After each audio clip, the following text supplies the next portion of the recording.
I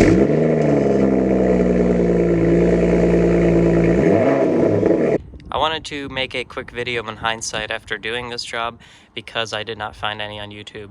And I thought it would be helpful for people who are doing this. The resource that I used to figure out how to do this and to get some instructions was basically the BMW forums, which luckily still exist if you're watching this in the future. Maybe they won't exist anymore. Hopefully they do. I don't know.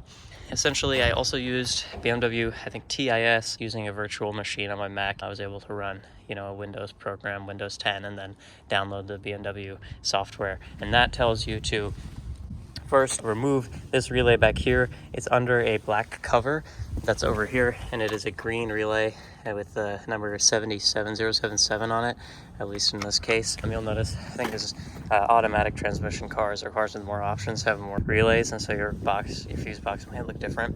So you first want to remove that. Then you want to remove fuse number 31, which is at the bottom here. That's according to the chart that comes with the car in this box here that I removed that covers the fuse box. Obviously, if you don't have a fuse box cover, get one, because this should not be exposed to the elements. That's kind of just anecdotal, but it is important.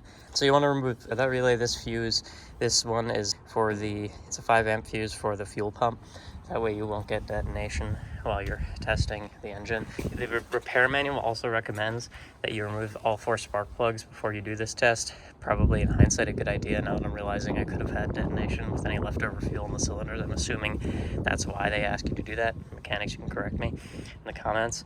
After you have removed those 2 components, I would say it's best to get in the car and just test it and make sure that the engine doesn't fire. That might get rid of any unburned fuel as well.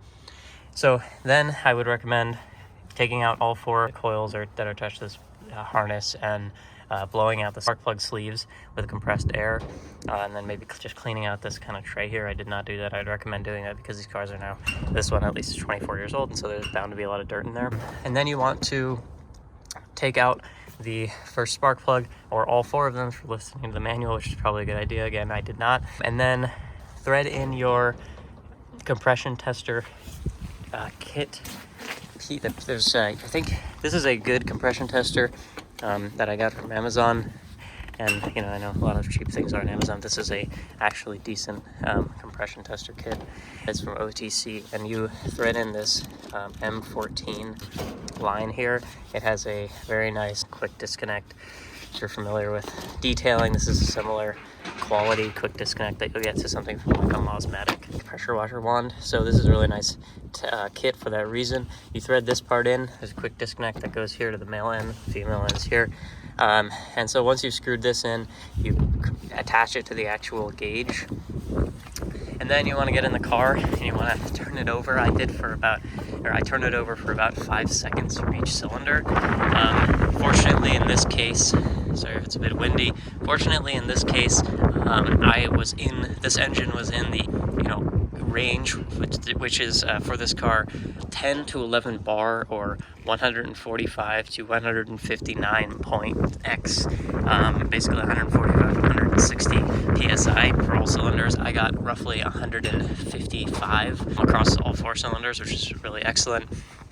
And so I think I might end up keeping this car for that reason. If you get, say, 120 across all 4 cylinders, that's when I would maybe consider doing a leak down test. If you get uneven, you know, results, that's usually a bad sign. I'm sure if you're watching this video, you know the basics of compression testing, but that's, you know, what it boils down to. You want an even result. Ideally, you want an even result within the range, and that's what we got here. So that's a good sign. This is a car with 130,000 miles that was very well maintained, but is a northeastern car, and so it is rusty, and you can see it's all dented up. Typical 318ti in a lot of ways, but yes, it is nice in its own way. So this is what a 130,000 mile 318ti that was professionally detailed over the course of several days with 130,000 miles that's been well maintained looks like. In case you were wondering, if you want to compare your car, see if you're going to keep, you just bought one, maybe you're going to turn it into a race car, in which case if you have a terrible interior but a good chassis with no rust, that'd be ideal.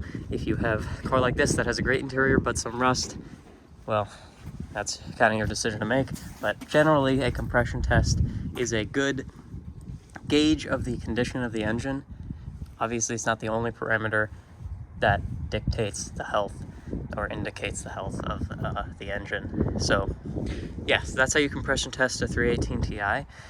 And I'll throw up my results right now. Thanks for watching. I hope this is helpful. I didn't see much content like this out there on YouTube, so I thought I would show you guys.